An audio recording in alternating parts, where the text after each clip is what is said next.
नमस्कार. आजच्या व्हिडिओमध्ये मी तुम्हाला दत्त जयंती कशी साजरी करावी आणि दत्त जयंतीची पूजा कशी करायची आणि कोणत्या वस्तू दान करायला पाहिजे याबद्दलची संपूर्ण माहिती सांगणार आहे.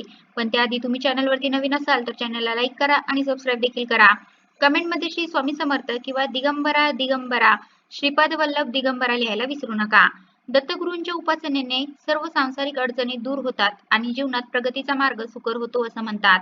दत्त जयंतीला दत्ततत्व हजार पटीने पृथ्वीवर कार्यरत असतं आणि म्हणूनच दत्त जयंतीला दत्तगुरूंच्या कृपेचा लाभ अवश्य घ्यावा असंही सांगितलं जातं. तुम्हालाही दत्तगुरूंच्या कृपेचा लाभ घ्यायचा असेल तर दत्त जयंती अवश्य साजरी करा. यंदा दत्त जयंती 4 डिसेंबर 2025 ला आलेली आहे. पण दत्त जयंती साजरी करायची म्हणजे नक्की काय करायचं या दिवशी हे जर तुम्हाला माहित नसेल तर हा व्हिडिओ शेवटपर्यंत नक्की ऐका. दत्त जयंती हा सण मार्गशीर्ष पौर्णिमेला साजरा केला जातो. या दिवशी दत्तगुरूंचा जन्म झाला होता. दत्तगुरू म्हणजेच ब्रह्मा विष्णू महेश या त्रिमूर्तीचा एक रूप आहे. दत्तगुरूंनी स्वधर्म आणि स्वसंस्कृती संकटग्रस्त असताना त्याची जोपासना आणि संरक्षण करण्याचं महत्त्वाचं कार्य केलं. दत्तगुरूंचे आई वडील म्हणजे अत्रि ऋषी आणि सती अनुसया. त्यांना दुर्वास आणि सोम हे दोन भाऊ सुद्धा होते. सत्व रज तम या त्रिगुणांचे प्रतीक म्हणजे त्रिमूर्ती दत्तगुरू मानले जातात. दत्तांची उपासना करण्याचे 3 प्रकार सांगण्यात येतात. दत्त गुरु मंत्राचे अथवा गायत्री मंत्राचे स्मरण किंवा श्री गुरुचरित्र ग्रंथाचे पारायण करूनही उपासना केली जाते. दत्त जयंतीच्या आधी दत्त नवरात्र सुरू होते. तेव्हाच या पारायणाला सुरुवात होते. जर पारायण करणं शक्य नसेल तर दत्त जयंतीला श्री गुरुचरित्राचा एखादा अध्याय वाचला तरी सुद्धा चालतं. आता बघूया दत्त जयंती पूजा कशी करावी. दत्त जयंतीच्या दिवशी सकाळी लवकर उठावं, स्नान उरकून मग दत्तगुरूंची पूजा करावी. तुमच्या घरात दत्तगुरूंची मूर्ती असेल किंवा प्रतिमा असेल तर तिची पंचोपचारे पूजा करावी. दत्तगुरूंची पूजा करत असताना दत्तगुरूंना पिवळी झेंडूची फुलं नक्की अर्पण करावी. त्याचबरोबर दत्तगुरूंना अत्तर आवडते तेही लावावे. दत्तगुरूंसाठी चंदन, केवडा, चमेली, जाई, अंबर यापैकी कुठली तरी एक उत्पत्ती लावावी. दत्तगुरूंना नेहमी पिवळे किंवा केशरी वस्त्र अर्पण करावे. श्री दत्तात्रय ही योगसिद्धी प्राप्त करून देणारी देवता आहे. संत एकनाथ महाराज, संत तुकाराम महाराज आदी संतांनी सुद्धा दत्तात्रयांचा त्रिमुखी असण्याचा उल्लेख आपल्या अभंगातून व्यक्त केला आहे. दत्तगुरूंची पूजा करत असताना उजव्या हातामध्ये एक फूल आणि थोड्या अक्षता घेऊन एका मंत्राचं उच्चारण करावं. ओम अस्य श्री दत्तात्रय स्तोत्र मंत्रस्य भगवान नारद ऋषी अनुष्टुभ छंद श्री दत्त परमात्मा देवता श्री दत्त पित्यर्थे जपे विनियोग. हा त्यानंतर हे ते फूल आणि अक्षता अर्पण करून आणखीन एका मंत्राचे उच्चारण करावे. जटाधर पांडुरंग शूलहस्त कृपानी धीम सर्व रोग हर देव दत्तात्रय भज. त्याचबरोबर श्री दत्तांची पूजा धूप दीप आरती हे सगळं करून घ्यावं. त्याचबरोबर दत्तगुरूंचा एक मंत्र आहे त्याचा जपही करावा. मंत्र असा आहे ओम द्रा दत्तात्रयाय नमः. या मंत्राचा एक माळ जप करावा. दत्त जयंतीच्या दिवशी दत्तगुरूंचं भजन कीर्तन कुठे ना कुठेतरी आयोजित केलेलं असतं. मस्त तिथे नक्की जावं. दत्त मंदिरात जाऊन दत्तगुरूंचं दर्शन घ्यावं. भजन कीर्तनामध्ये सहभागी व्हावं. दत्तगुरूंना सुंठवड्याचा प्रसाद दाखवून भक्तांमध्ये त्याचं वाटप करावं. दत्तगुरूंना मी मगाशी म्हटलं तसं पिवळी फुलं आणि पिवळ्या रंगाची मिठाई अर्पित करावी.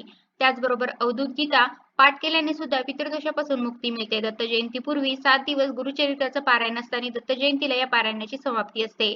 तर मी मगाशी म्हटलं तसं तुम्ही गुरुचरित्राचं एखाद्या अध्यायाचं पारायण दत्त जयंतीच्या दिवशी करू शकता किंवा तुम्हाला जर पारायण करणं शक्य झालं नाही दत्तगुरूंचा प्रभावी असा स्त्रोत आहे दत्त बावनी हे सुद्धा तुम्ही जयंतीच्या दिवशी म्हणू शकता. ज्या दिवशी अत्रि ऋषी आणि सती अनुसया यांच्या घरी दत्तगुरूंनी जन्म घेतला तो दिवस म्हणजे दत्त जयंतीचा दिवस. असुर यांनी राक्षसी शक्तींना पूर्वी दैत्य म्हणत. देवगणांनी असुरी शक्ती दूर करण्यासाठी केलेले सर्व प्रयत्न विफल ठरले. तेव्हा ब्रह्मदेवांनी दिलेल्या आदेशानुसार वेगवेगळ्या ठिकाणी विविध रूपात दत्तगुरूंनी अवतार घेतला आणि दैत्यांना नष्ट केले. दत्त जयंतीच्या दिवशी दत्तगुरूंच्या जन्माची कथा ही अवश्य ऐकावी. देशभरात दत्त जयंती उत्सव मोठ्या प्रमाणात साजरा करण्यात येतो. देवळांमध्ये प्रचंड गर्दी या दिवशी बघायला मिळते. उत्सवापूर्वी 7 दिवस भजन, पूजन, कीर्तने, गुरुचरित्र सप्ताह सगळीकडे पाहायला मिळतो. या दिवशी अन्नभंडारे घातली जातात. पालख्या निघतात. दत्त जयंती हा दिवस खूप महत्त्वाचा आहे. कारण या दिवशी दत्ततत्व हजार पटीने अधिक असं पृथ्वीवर कार्यरत असतं. त्यामुळे दत्तगुरूंची या दिवशी मनोभावे सेवा केली असता त्याचा लाभ निश्चितच होतो. दत्त जयंतीच्या दिवशी चुकूनही काही कामं मात्र करू नका. दत्त जयंतीच्या दिवशी मांस आणि मदिरा यांचं सेवन चुकूनही करू नका. सात्विक अन्न घ्या. तुम्ही जरी उपवास करणार नसाल तरी मात्र अन्न सात्विक घ्या. कुठल्याही प्रकारचं मांस आणि मदिरा यांचं सेवन दत्त जयंतीला चुकूनही करू नये. त्याचप्रमाणे दत्त जयंतीच्या दिवशी घरात आलेल्या पाहुण्यांचा अपमान करू नये. दारात कोणीही काही मागायला आलं तर त्याला रिकामे हाती जाऊ देऊ नये. सगळ्यात महत्त्वाचं दत्त जयंतीला तोंडातून अभद्र शब्द बाहेर पडतील असं काहीही करू नये किंवा सावध बागावं. कुणालाही शिवीगाळ करू नये, कोणाचाही अपमान करू नये. दत्त जयंतीच्या दिवशी जमेल तेवढा दत्तगुरूंचं नामस्मरण करावं आणि सात्विक आहार घेत संपूर्ण दिवसभर चांगले आचार आणि विचार ठेवावेत. दत्त जयंतीला दत्तगुरूची कृपा व्हावी यासाठी तुम्ही अन्नदान करू शकता, वस्त्रदान करू शकता. गोरगरिबांना ज्याची गरज असेल त्या वस्तूंचं दान दत्त जयंतीला अवश्य करावं. त्याचबरोबर औदुंबर वृक्षामध्ये दत्तगुरू वास करतात. त्यामुळे औदुंबर वृक्षाचंही दर्शन या दिवशी अवश्य घ्यावं. दत्तस्तुती या दत्तस्रोताचं दत्त जयंतीच्या दिवशी तुम्ही पठण करू शकता किंवा गुरुलीला, अमृत, गुरुगीता यासारख्या पोथीचं वाचनही दत्त जयंतीच्या दिवशी तुम्ही करू शकता. अगदी सगळंच करायला जमणार नाही, पण त्यातली एक गोष्ट जरी तुम्हाला करायला जमली तरी सुद्धा दत्तगुरूंच्या कृपेचा अनुभव येऊन तुम्हाला मनशांतीचाही अनुभव येईल. दत्त जयंतीच्या दिवशी ज्या वस्तू दान करायच्या आहेत त्या कशा दान करायच्या आहेत तर पिवळी चांदण्याची डाळ, पिवळी मुगाची डाळ, पिवळी केळी, पिवळी मोहरी, पिवळी फुलं, पिवळे गंध, पिवळ्या रंगाचा भोपळा, पिवळे वस्त्र, पिवळे हळकुंड, पिवळे केलेले जानवे, हळद कुंकवातील हळद, पिवळ्या अक्षदा या प्रकारे सगळ्या पिवळ्या वस्तू दान करायच्या आहेत. पिवळ्या वस्तू दान करण्याचं दत्त जयंतीला महत्व आहे कारण पिवळा रंग हा दत्तगुरूंचा प्रिय असा रंग आहे. त्याचबरोबर 52 श्लोकी गुरुचरित्र पठणही तुम्ही दत्त जयंतीला करू शकता. तुम्हाला दत्तगुरूंसाठी गुरुचरित्र पारायण करायला जमलं नसेल तर तुम्ही 52 श्लोकी गुरुचरित्र पठण दत्त जयंतीच्या दिवशी करू शकता. सध्या कलियुग सुरू असून सगळीकडे अनाचरणी पाप वाढलेलं दिसतं. समाज सात्विकतेकडून परावृत्त होत चाललेला दिसतो. यासाठी स्वतःची सात्विकता वाढवणं आवश्यक आहे आणि स्वतःची सात्विकता वाढवण्यासाठीच स्वसाधना अनिवार्य आहे. स्वत साधना केल्यानंतर समाजाला ही साधना करण्यासाठी आपण प्रेरित करू शकतो. याला समष्टी साधना म्हणतात. दत्तगुरूंची सेवा, साधना, उपासना परिपूर्ण होण्यासाठी स्वतःसाठी आणि समाजासाठी एक व्यक्ती म्हणून समष्टी साधना ही करायला हवी.